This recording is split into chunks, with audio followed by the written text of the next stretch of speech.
My name is Caspian Drummond. I am 44 years old, and I've worked as a corrections officer at Clinton Correctional Facility in Dannemora, New York, for 19 years. One of the most secure maximum security prisons in the United States, located in the remote Adirondack foothills. Before we begin, let us know in the comments where you are watching from, please. Clinton Correctional, known locally as Little Siberia, houses over 2,000 inmates, including some of New York's most dangerous criminals.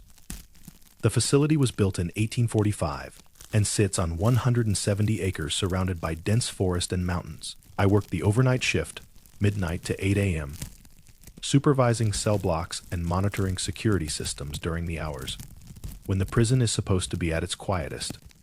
This happened last December over a 3-week period. I was assigned to D Block, a housing unit for general population inmates, working my usual overnight rotation. Around 2 a.m. on the 3rd of December, during my routine security rounds, I noticed something unusual. Several inmates in their cells were awake, all standing at their cell doors, all facing the same direction toward the exterior wall. This is abnormal. Inmates generally sleep during night hours, and standing at cell doors in the middle of the night typically indicates disturbance or planned action. I radioed for backup and approached the cells to assess the situation.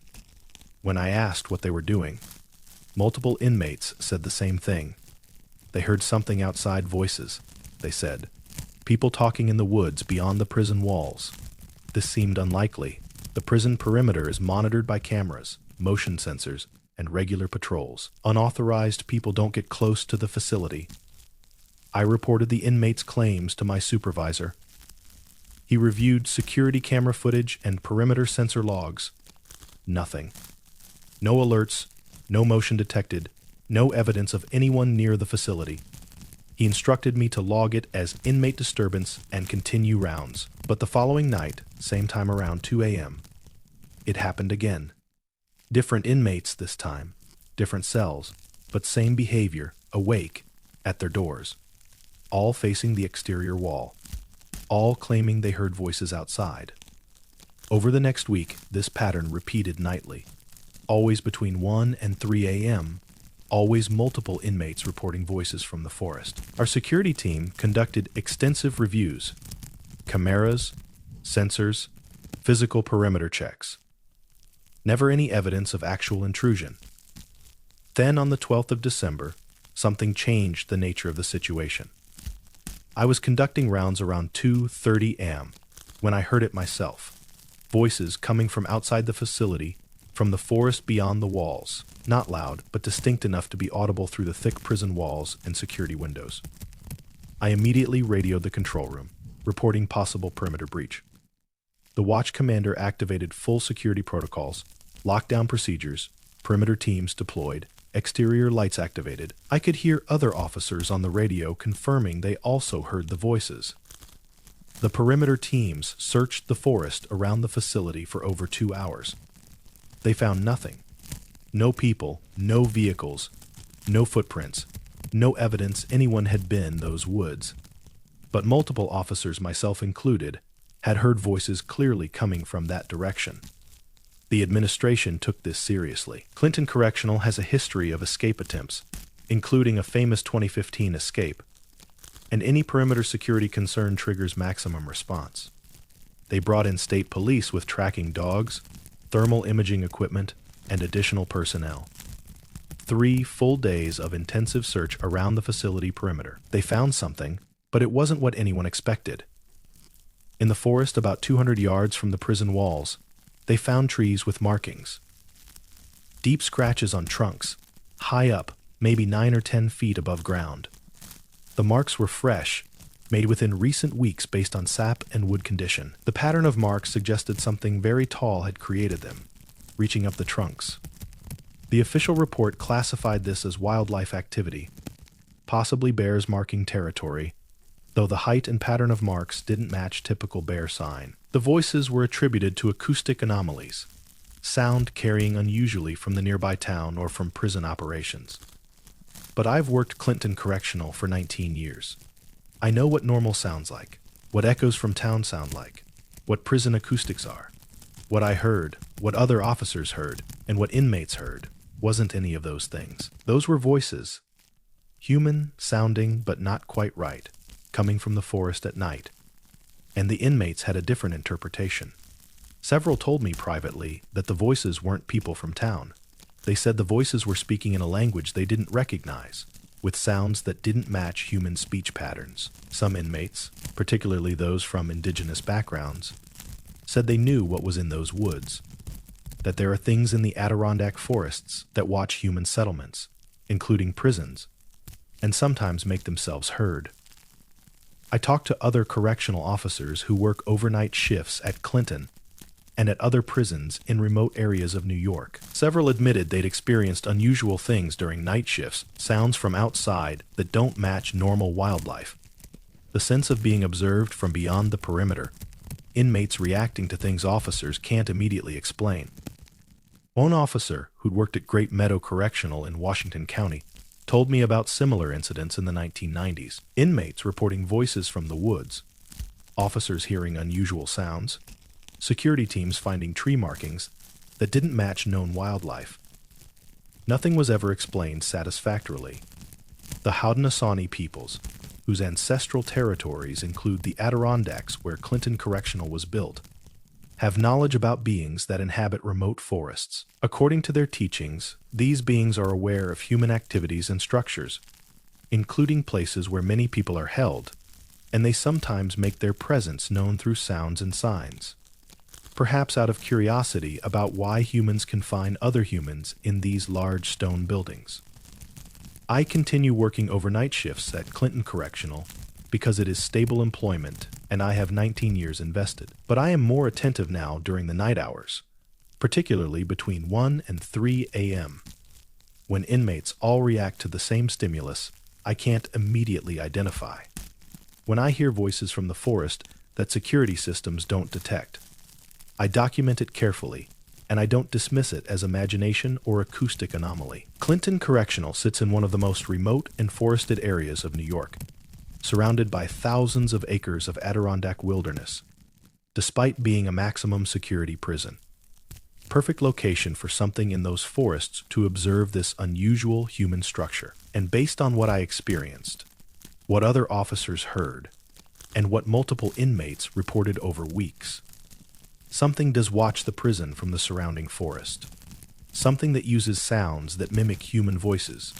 Something that marks trees at heights that don't match known wildlife. And something that made it very clear it is monitoring this facility where over 2,000 humans are confined behind walls in the middle of its wilderness territory.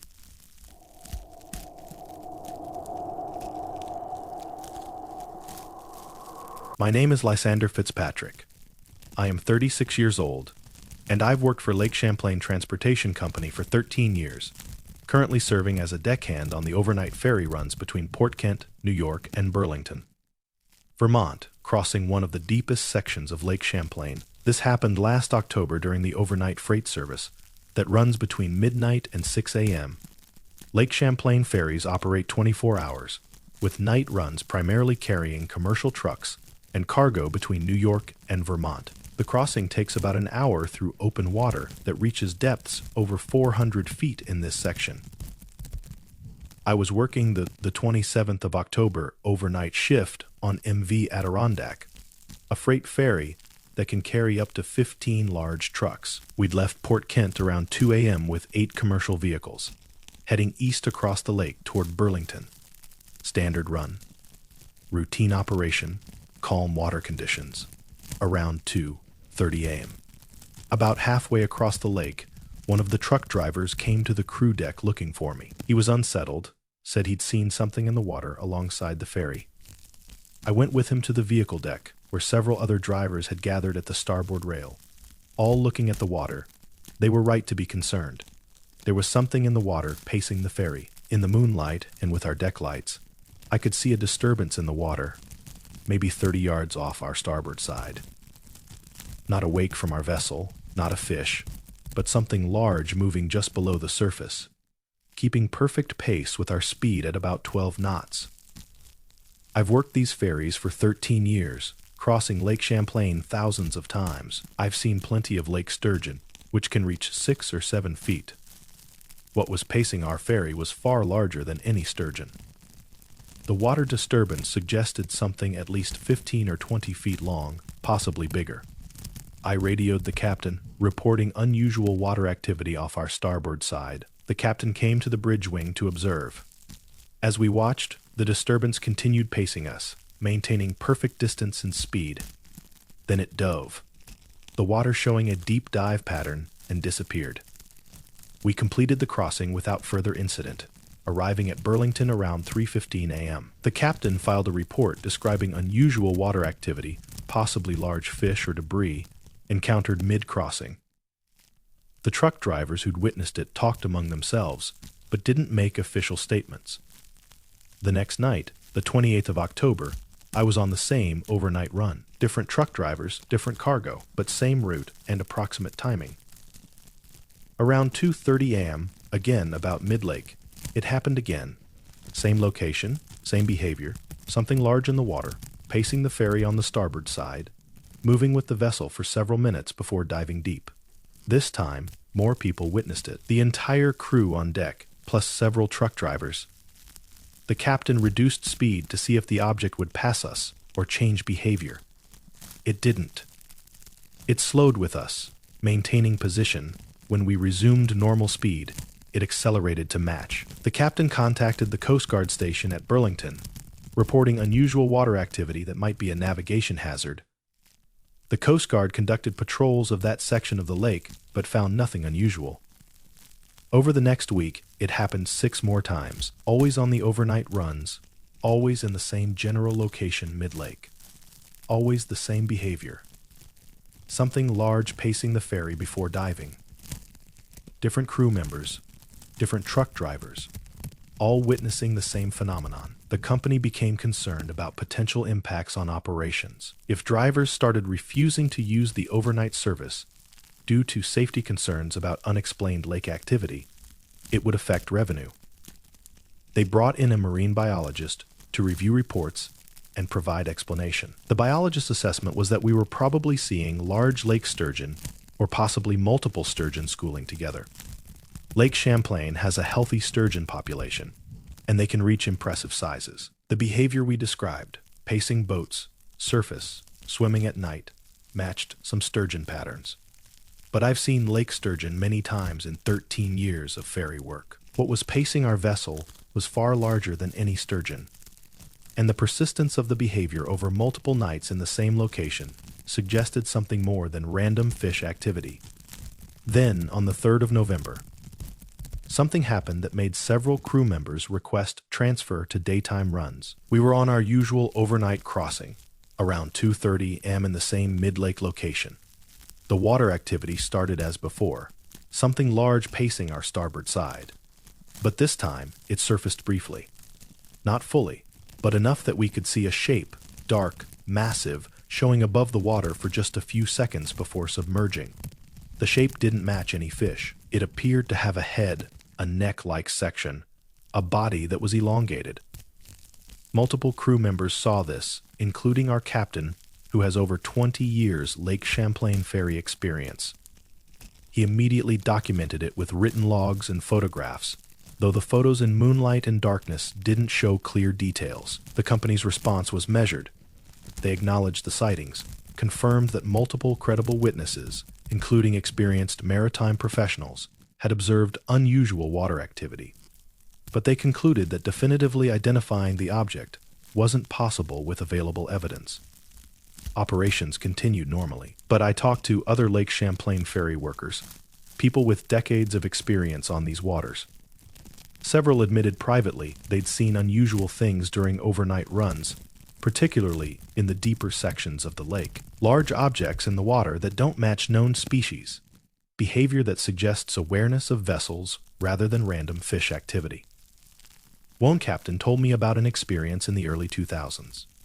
His ferry was paced by something large for nearly the entire crossing from Essex to Charlotte. He got good views in his spotlight, saw something that he said looked prehistoric, with a long neck and a body that moved in vertical undulations unlike any fish.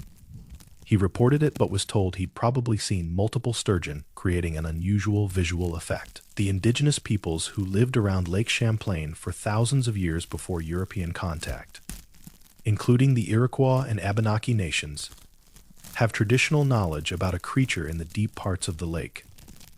In their languages and stories, this being is described as large, serpent-like, intelligent, and ancient. According to their teachings, it lives in the deepest sections of the lake and sometimes surfaces at night to observe the boats that cross its territory.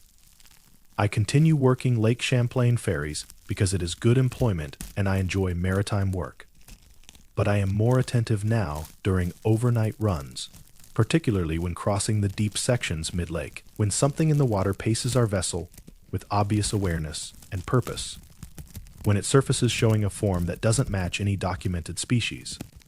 I document it carefully, and I acknowledge that Lake Champlain, despite regular ferry service and recreational use, contains something in its depths that we don't fully understand. Lake Champlain is over 100 miles long and reaches depths exceeding 400 feet, with cold, dark water that has been only partially explored.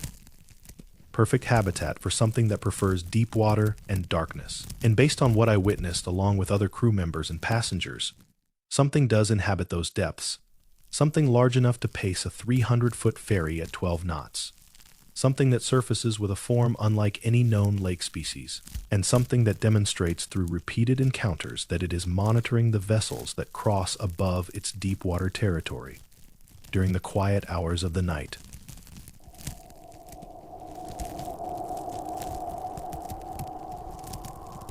My name is Remington Hawthorne. I am 51 years old, and I've worked ski patrol at Whiteface Mountain in the Adirondacks for 27 years. The last 15 as an avalanche control specialist, responsible for early morning explosive work to stabilize snow and prevent avalanches before the mountain opens to skiers. This happened last February during a period of heavy snowfall and high avalanche danger. Whiteface Mountain, at 4,867 feet, is the 5th highest peak in New York, and home to one of the largest ski areas in the East. My job involves going up the mountain before dawn, usually around 4 a.m., using explosives to trigger controlled avalanches in dangerous zones before guests arrive. On the 18th of February, I was conducting routine avalanche control work in an area called Wilderness, a steep chute on the mountain's upper sections that frequently requires explosive work after storms. We'd received over 2 feet of snow in the previous 48 hours, creating ideal avalanche conditions. Over the following week, I found tracks 3 more times during early morning avalanche control work, always in remote sections of the upper mountain, always the same size and pattern, always leading into terrain that would be nearly impossible for humans to access in winter conditions without specialized equipment.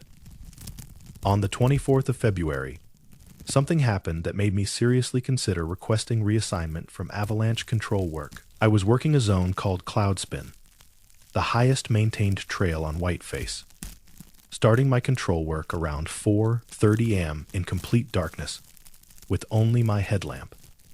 As I was placing a charge, I heard movement above me on the mountain, heavy, deliberate sounds in the snow, something large moving down the slope in my direction. I turned my headlamp toward the sound and saw, maybe 50 yards upslope, a figure. Even in limited lighting, the size was apparent. The figure was enormous, standing upright, easily 7 or 8 feet tall, with massive proportions. It stood motionless for maybe 10 seconds, apparently aware of my presence, then turned and moved rapidly up the mountain, moving through deep snow with ease that seemed impossible. I radioed immediately, reporting a possible lost skier in an extremely dangerous location above Cloudspin. Patrol deployed additional members to search, but we found only tracks, the same massive barefoot impressions I'd been documenting for a week, leading up into terrain so steep and hazardous that our search had to be abandoned for safety reasons.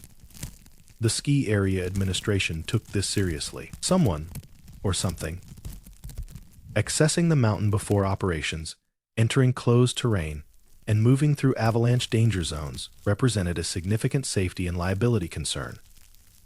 They increased patrol presence during early morning hours and installed additional monitoring equipment, but the tracks continued appearing, always in the most remote sections, always during the pre-dawn hours when only avalanche control specialists were on the mountain. And other patrol members began reporting similar experiences.